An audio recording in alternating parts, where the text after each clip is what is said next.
신앙이 성장하고 성숙하다는 것을 성경은 집을 짓는 거와 같이 비유를 하십니다. 누구에게나 똑같은 터를 우리는 받았습니다. 예수 그리스도라는 터. 그래서 우리가 하늘나라에 가면 내가 이 세상에 살면서 믿음 생활한 것을 집을 지은 것으로 증거 삼는다는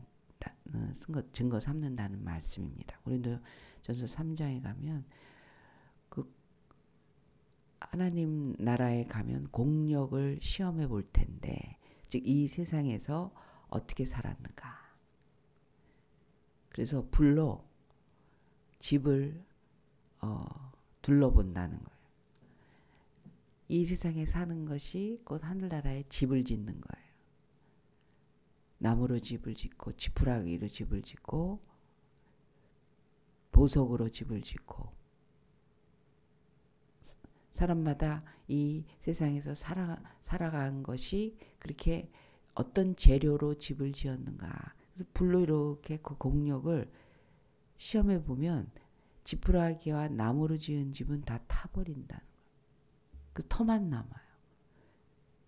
겨우 구원만 받은 거예요. 구원이라고 받았다고 하는데 부끄러운 구원. 근데 뭐 이렇게 수치감이나 막 공포, 두려움이면 하늘나라가 아니겠죠. 그러나 영원토록 부러울 거예요. 후회는 좀 있을 거예요. 이렇게 살았어야 되는데, 저 사람처럼, 저분처럼 살았어야 되는데. 영원한 차이는 분명히 있어요. 구별이 있는 곳입니다. 차별은 아니지만 구별은 있는 곳입니다. 예수님 옆에서 24장로들은 주님과 함께 식탁을 같이 나눌 수 있는, 그러니까 우리가 뱃속에 있는 아이는 아무리 엄마가 이 세상에 태어나면 어떤 게 있을 거라고 얘기해도 다들 감은 못 잡지 않겠어요? 깜깜한 엄마 뱃속에서 눈을 감고 그 공급받는 그 양식을 먹으면서 무럭무럭 자라는데, 네가 태어나면 네 방이 있어. 이게 네 옷이야. 네 침대야. 네 장난감이야. 넌 이제 세상에 태어나서 뭐 맛있는 거 먹고 재밌는 놀이하고 놀러 가고 정말 행복하게 살 거야. 너한테 정말 아낌없이 다 해줄 거야. 그 얘기를 아무리 들어도 뭐가 좋기는 한데 뭔지 상상이 안 되죠. 뱃속에 있는 것과 태어나는 거는 전혀 다르지 않겠어요. 우리가 이해할 수 있는 수준으로 전국 황금길이 깔려 있고 12 진주문에 12개의 그 문을 거쳐서 아무리 얘기를 해도 현실에서 우리가 경험해 본 것 중에 제일 좋은 거, 이런 거를 이제 비유로 얘기를 하시고, 생명나무의 과실을 먹고 육체 부활이 있다라는 거 외에 썩지 않을 몸으로 이게 참 하늘나라를 경험한다라는 거, 이렇게 본다라는 거가 이게 실제로 우리에게 일어날 일들은 가늠하기 쉽지 않습니다. 그러나 어쨌든 이 세상에서 사는 것으로 하늘나라에 있을 내 삶을 테스트해보는 그런 순서가 있어요. 성경은 그걸 분명하게 얘기를 합니다. 그래서 열심히 하지만 지푸라기나 나무로 짓는 것보다는 보석으로 지어야 돼요. 보석으로. 예수 그리스도 다 똑같이 한 평짜리, 10평짜리, 20평짜리. 평은 그 자리는 똑같다는 거예요. 하늘나라에 있는 자격은 다 공짜로 부여받았어요. 은혜로 구원을 받은 거죠. 그런데 거기서의 나의 존재는 영원히 칭찬받고 칭송받고 환영받고 대접받고 영광스러운, 그거는 이 세상에 공로가 있어야 되는 거예요. 그러니까 심은 대로 거둔다. 그거는 구원은 공짜지만 이 세상에서, 그리고 저 하늘나라에서 주님 앞에 내가 이름 석자를 가진 구별된 존재로 분명히 설 때가 있을 텐데, 그날에 가면 그거는 다른 사람과 품이 다 다를 수밖에 없다는 겁니다. 근데 그거는 이 세상에서 무엇을 어떻게 심었느냐. 영으로 심은 것은 영으로 이루어지지만 육으로 심은 거는 갖고 갈 수도 없고, 거기서는 샘되지 않는 그런 일이거든요. 신앙은 성장하고 성숙해야 됩니다. 구원받았다는 건 그거 하나로 끝나지 않습니다. 성경은 그거를 비교를 다 하고 계세요. 사울 왕도 하나님이 뽑았고 다윗도 하나님이 선택한 왕이에요. 사울 왕은 시작이 좋았단 말이에요. 그런데 위기가 왔어. 어떤 위기요? 자기보다 낫다고 칭찬받으면서 나보다 다른 사람이 더 인정받는 것 같을 때 위기죠. 자리가 빼앗길 것 같은, 내가 더 이상은 누릴 수 없는 그 지위, 이런 상황이 딱 됐을 때 그걸 시기와 질투와 그리고 자기가 갖고 있는 권력과 힘을 가지고 죽이겠다고 하잖아요. 쫓아다니면서. 왕이 나라를 살펴야지. 자기가 미워하는 사람 군사 동원해가지고 쫓아다녀요. 몇십 년을. 자기가 직접 죽이려고도 했잖아요. 창을 2번이나 던져서.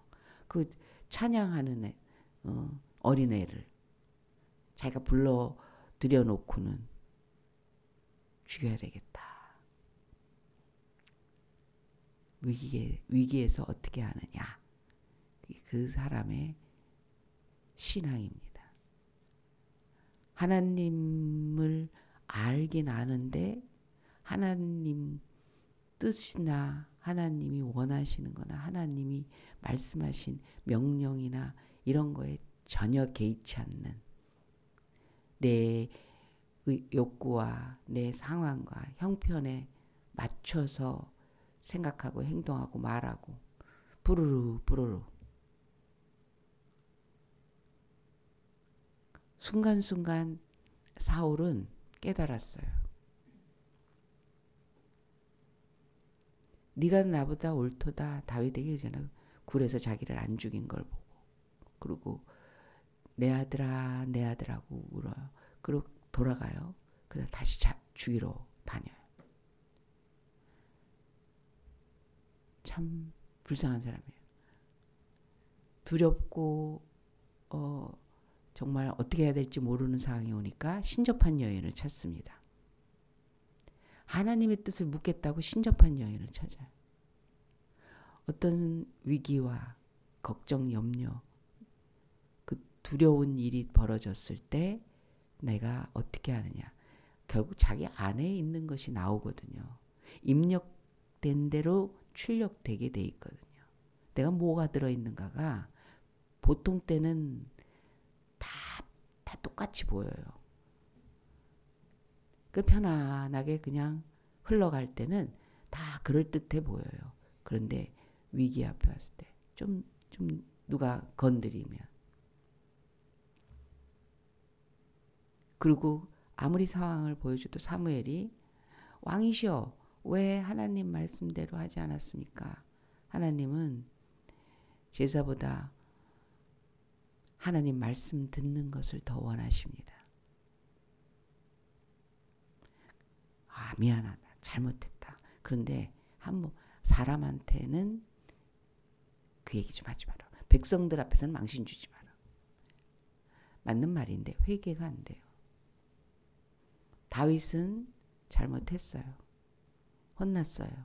즉시 회개하고 정말 눈물로 침상을 띄울 정도로 하나님이 자기 떠날까 봐 하나님 날 버리지 말아주세요. 성령이여 나를 떠나지 마소서. 내게 구원의 감격을 회복시켜 주시옵소서. 내 존재가 뭐니? 내가 죄인이었는데 구원받았다라는 그 자기 주제를 잊어버렸다는 거예요. 그거를 회복시켜 주세요. 다른 사람이 나를 어떻게 보는가? 하나님을 놓치면 다 잃어버린 거니까. 그도 순간 넘어지고 실수가 아니죠. 완전히 실족했다가 몹쓸 짓까지 했다가 정말 하나님 앞에 네가 어찌 그럴 수가 있느냐. 그럴 때 그대로 엎드립니다. 이 앞에. 자기를 죽이려고 쫓아다니는 사람을 절대로 해하지 않는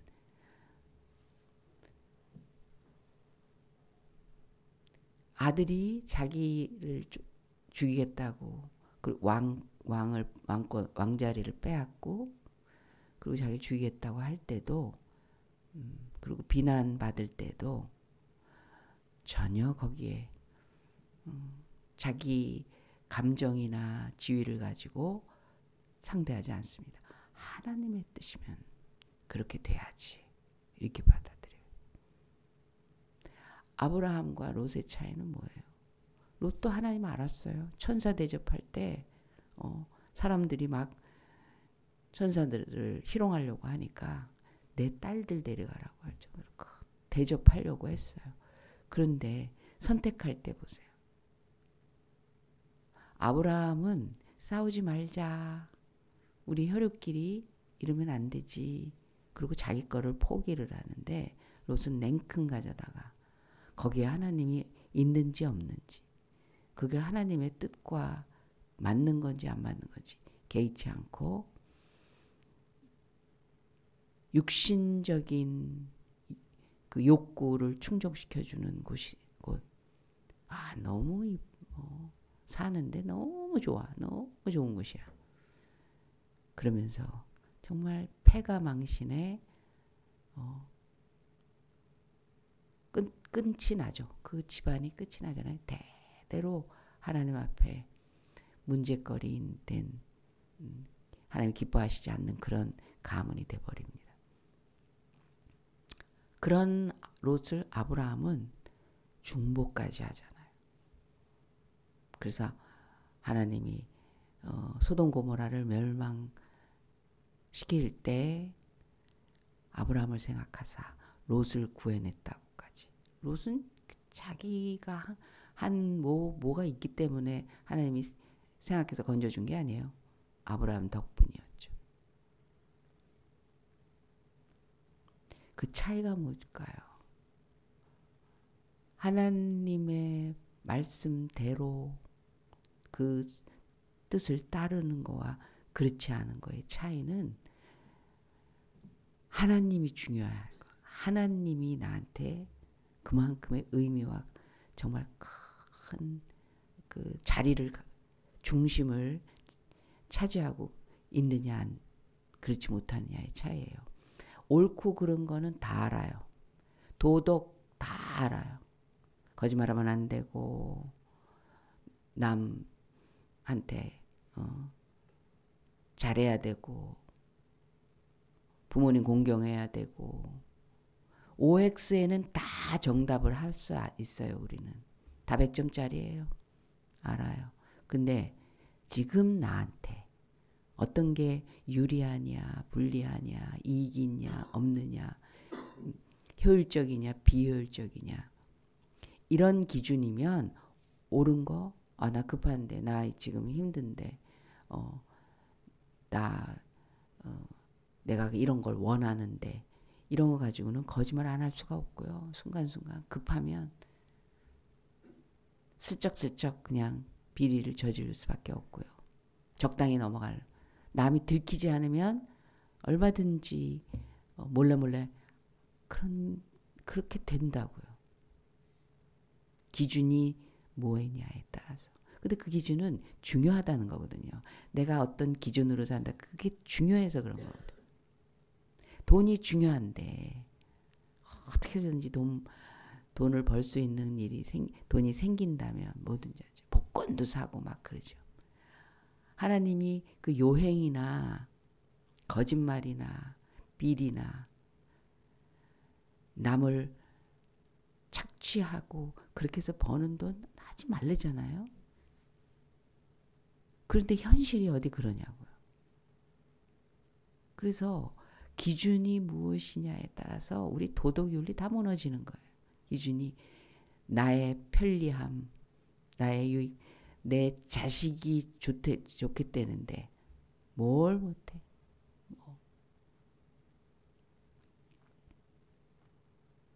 어떤 선생님이 차별을 하는 거예요.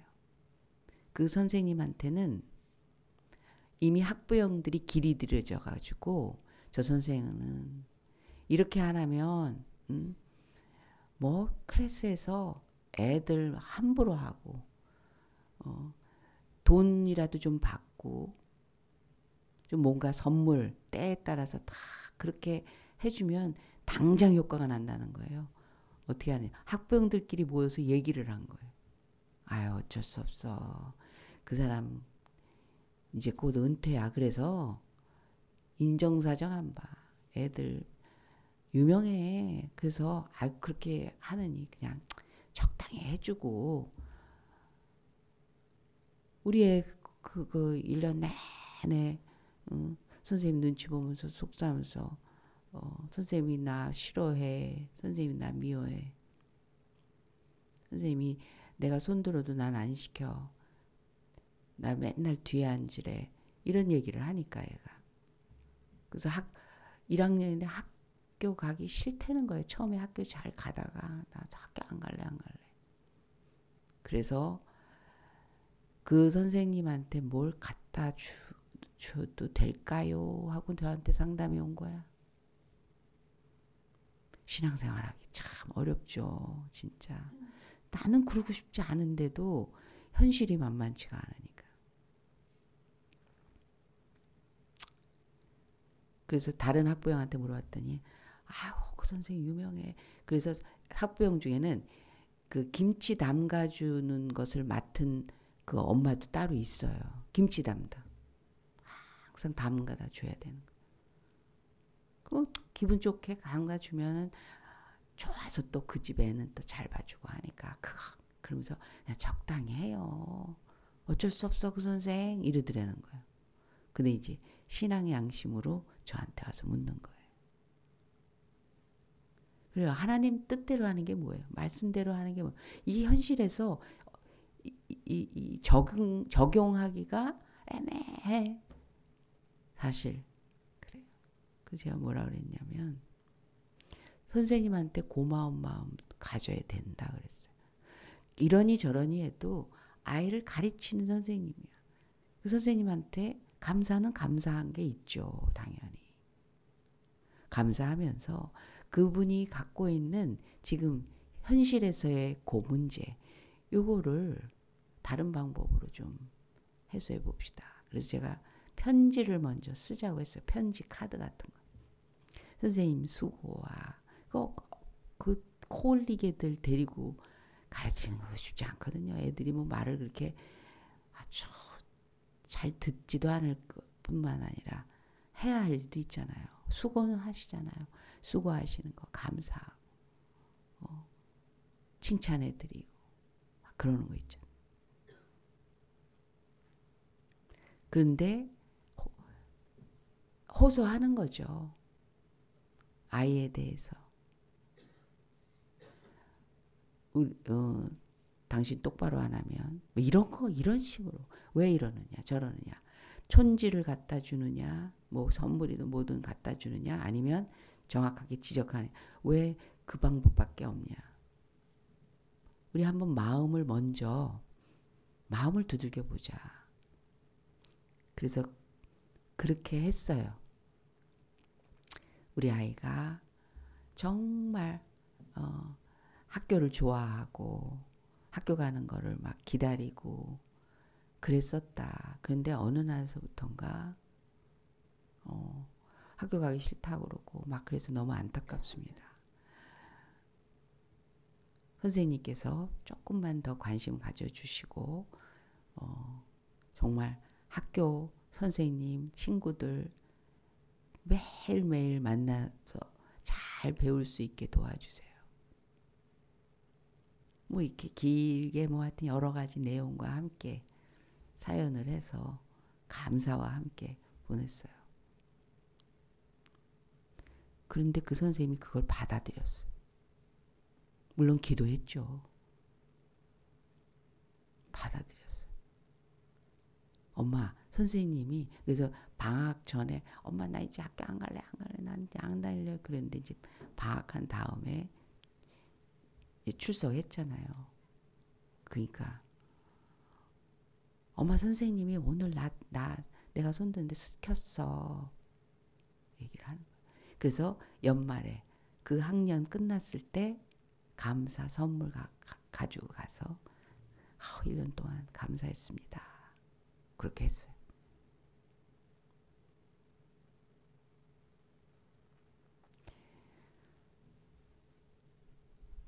분명히 하나님을 믿는 사람들이 현실에서 해내야 될 정말 애매하고 곤란한 일들이 나는 그러고 싶지 않은데도 불구하고 이 세상살이가 그렇다고 맨날 공격만 받고 피해 당하고 참기만 하고 그러는 거예요? 그렇지 않습니다. 해결해야 돼요. 극복해야 돼요.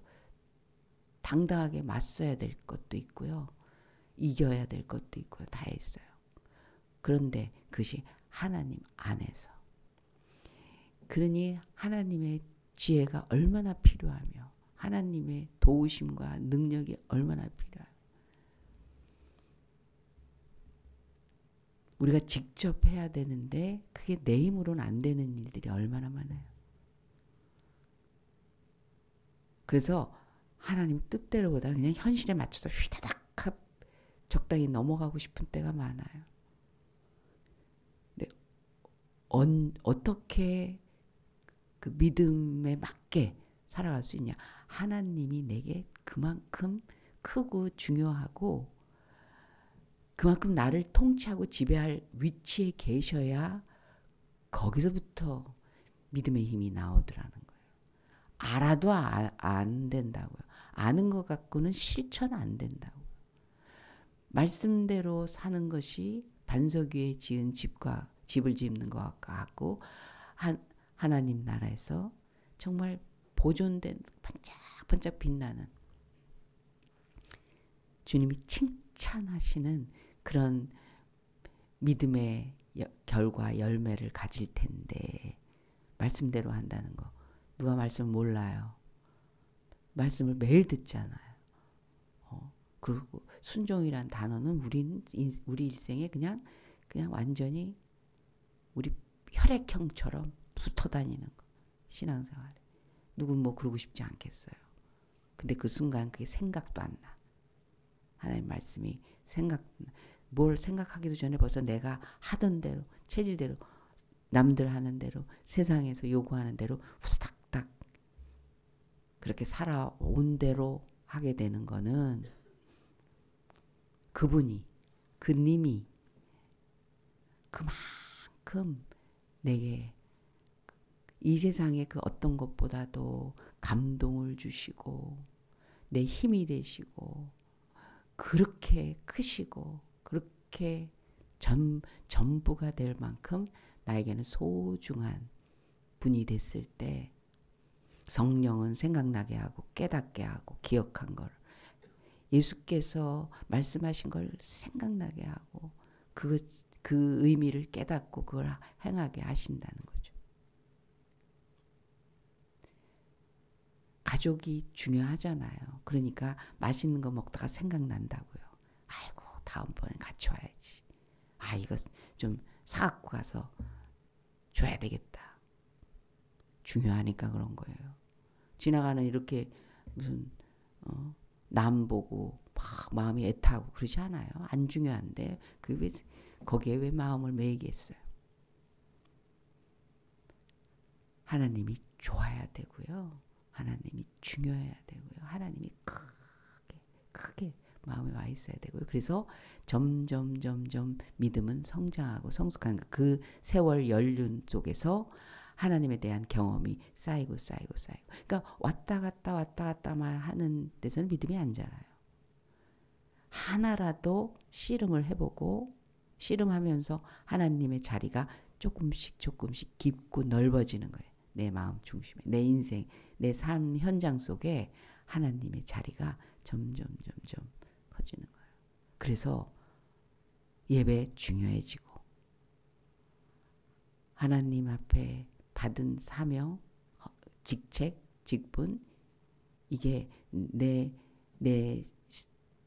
삶에서 점점 그 크기가 나를 지배하는 그 시간과 모든 조건들이 하나님 쪽으로 자꾸 기울어지는 거예요.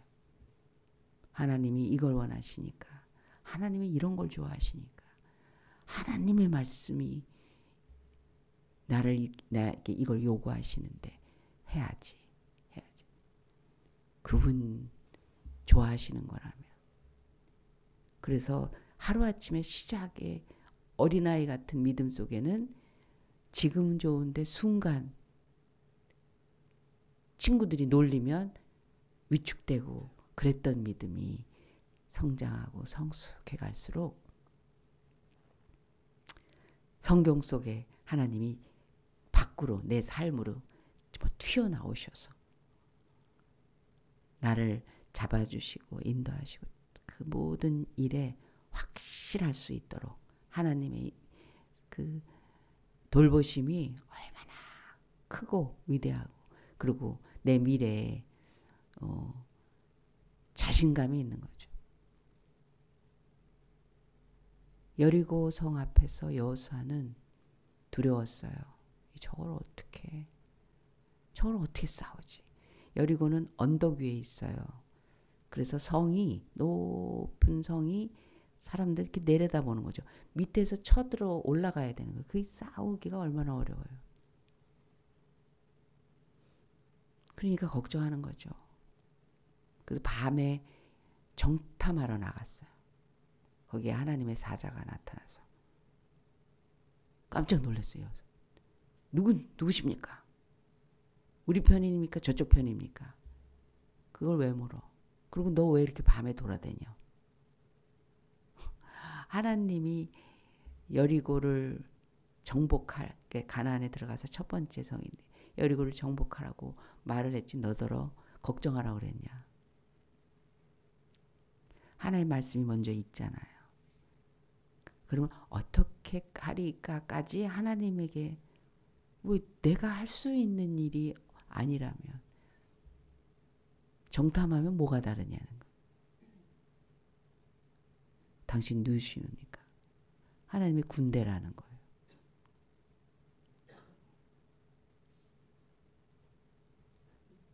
하나님의 뜻이 있었으면 하나님 뜻 안에서 안식하는 거. 거기서부터 출발하는 거예요. 하나님이 시작하시는구나. 하나님이 원하시는구나. 그 다음에 그러면 내가 할 일은 뭡니까?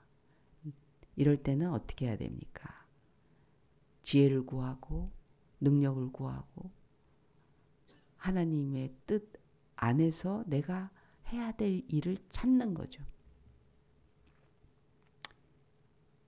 돌아서 되겠습니까? 이게 아니라 돌아라가 하나님의 방법이면 도는 거. 근데 말하지 말고 돌아. 사람 소리 내지 말고 돌아. 돌고 매일 돌아.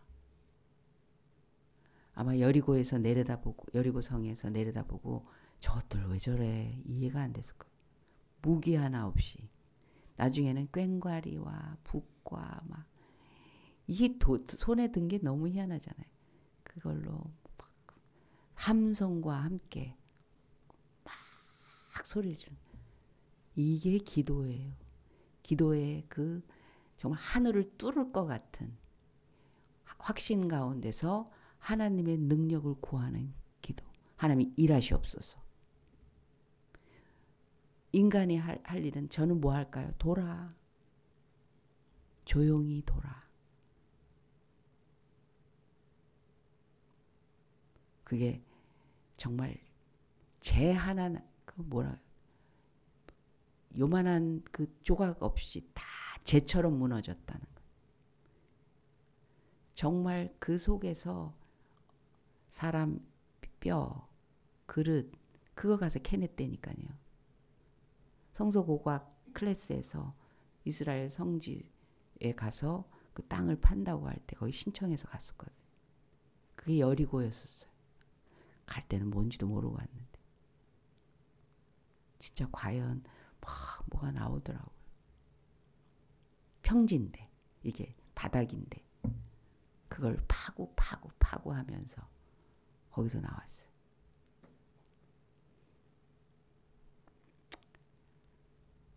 반석 위에 지은 집, 말씀 듣고 끝나는 게 아니라 말씀을 준행하는 자, 행동으로 그 살아가면서 실천하는 자. 근데 그걸 모르는 사람이 없어요. 근데 언제 그렇게 하나? 하루아침은 아니에요. 계속 성장하고 성숙해가면서 결국 하나님이 내게 그만큼 크고 위대하고 중요하고 어쩌면 전부가 됐을 때 그건 자연스럽게 내게 말씀대로의 능력이 살아가는 능력이 나오더라는 거예요. 하나님이 안 중요해지면 다윗도 꼬꾸라졌어요. 그렇게 형편없어졌어요. 하나님이 내게 중요한 분. 하나님 나를 차지하여 주시옵소서. 나를 통치하여 주시옵소서. 내게 확실한 믿음의 사람 되도록 나를 주장하여 주시옵소서. 그걸 위해서 계속 믿음을 성장시켜 주시옵소서. 성숙한 믿음으로 나를 길러 주시옵소서. 큰 믿음 주시옵소서. 기도하겠습니다. 하나님 아버지, 믿음의 사람 되기를 원합니다. 말씀을 삶의 가장 소중한 삶의 기준이며 힘이 되며 그리고 하나님을 믿는 확실한 신앙의 그 하나님이 우리에게 허락하신 그리고 명령하신 하나님이 우리 안에 살아 계셔야 할 그 약속이 그대로 우리의 삶으로 실천되는 그런 믿음의 사람 되기를 원합니다. 하나님 말씀하여 주시면 듣고 실천과 순종으로 믿음을 보여드리겠습니다. 주님 큰 믿음 주시옵소서. 우리에게 하나님이 하나님이심을 경험시켜 주시옵소서. 감사하며 예수님의 이름으로 기도합니다. 아멘. 주여 삼창하십니다. 주여 주여 주여.